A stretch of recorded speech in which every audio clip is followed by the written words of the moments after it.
자, 또 하나, 오늘 본문에서 주님은 원수를 사랑하고 너희를 핍박하는 자를 위해서 기도해라, 그렇게 말씀하셨습니다. 그러면 이 말씀이 원수만 사랑하고 나를 핍박하는 사람들만 위해서 기도하라, 그런 의미이겠습니까? 그렇지 않을 것입니다.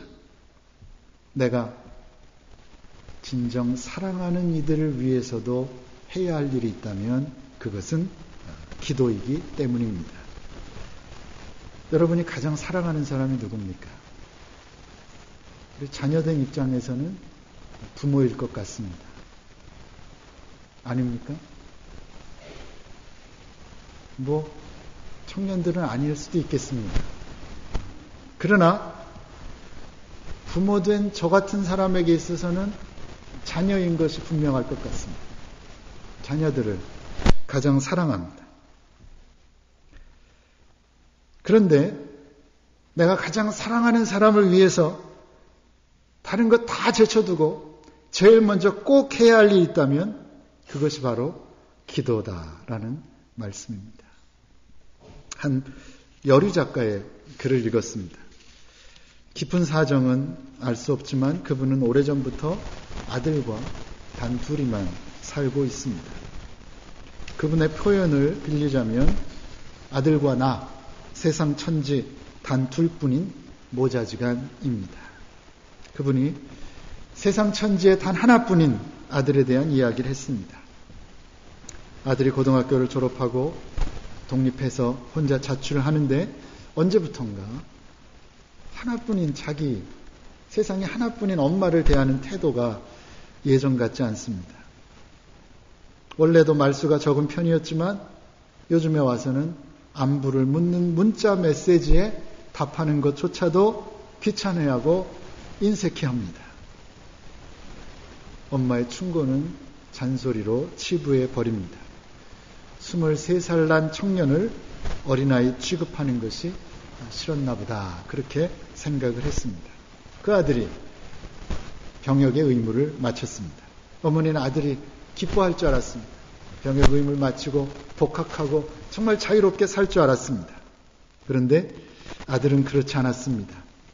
아들은 돈도 없는데 복학해야 하나? 등록금은 어떻게 되나? 우리 집의 경제 형편은 왜 이렇게 나쁜가?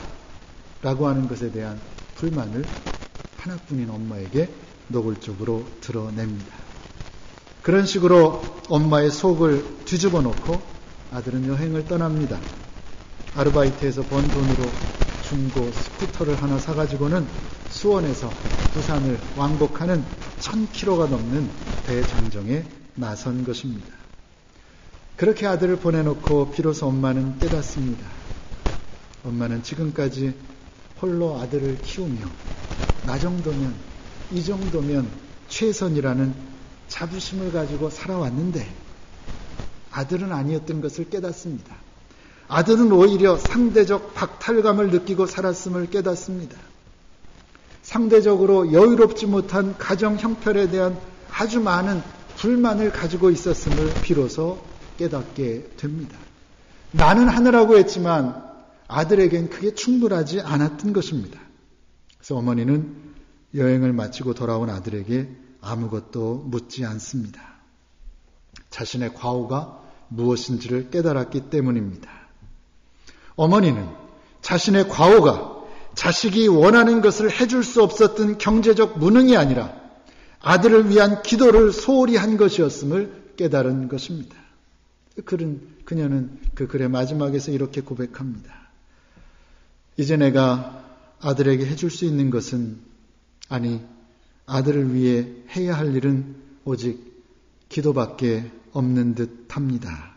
이 깨달음이 너무 늦은 것은 아닐 테지요. 이렇게 썼습니다. 이 글을 읽으면서 저는 개인적으로 많은 은혜를 받았습니다. 우리에게 과오가 있다면, 잘못이 있다면 자식이 원하는 것을 다 해주지 못했다라고 하는 경제적 무능이 아니라 자식을 위해 기도하는 것을 소홀히 한 것, 그것이 우리의 잘못이라고 하는 것을 깨달아야 할 것입니다. 그리고 어머니처럼 고백해야 할 것입니다. 이제 내가 내 아이들에게 해줄 수 있는 것은 아이들을 위해 해야 할 일은 오직 기도밖에 없는 것 같습니다. 지금 이 순간 우리가 깨닫고 이제부터 그 일을 감당한다면 우리의 깨달음은 결코 늦은 것이 아닐 것입니다. 다윗은 시편 34편에서 이렇게 고백했습니다. 내가 여호와께 구하매 내게 응답하시고 내 모든 두려움에서 나를 건지셨도다. 이 곤고한 자가 부르짖음에 여호와께서 들으시고 그 모든 환난에서 구원하셨도다. 그렇습니다. 하나님은 우리의 기도를, 여러분의 기도를 결코 외면하지 않으십니다.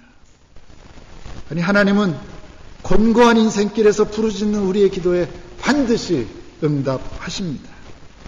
남을 위한 기도, 이것은 우리 그리스도인들에게 없어서는 안 될 아주 소중한 사랑의 실천인 것입니다.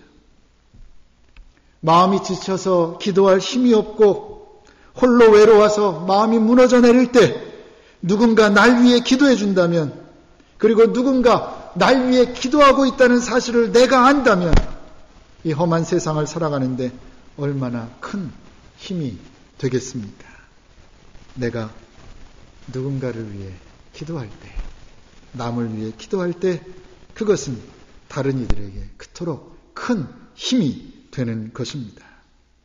어거스틴은 기도란 하나님 앞에서 다른 사람들의 행복을 위하여 내가 중재하는 것이다, 그렇게 말했습니다. 본회포 목사님은 다른 이를 위한 기도는 개인과 공동체가 날마다 스스로를 정화하기 위해 해야 하는 목욕과 같은 것이다, 그렇게 말했습니다. 우리가 매일매일 세수하듯이 남을 위한 기도는 내게 원수 같은 사람, 나를 핍박하는 사람들을 위한 기도는 매일매일 드려져야 한다는 말이겠습니다. 내가 누군가를 위해 간절히 기도하는 시간은 우리의 삶에서 가장 위대한 힘이 발휘되는 시간입니다.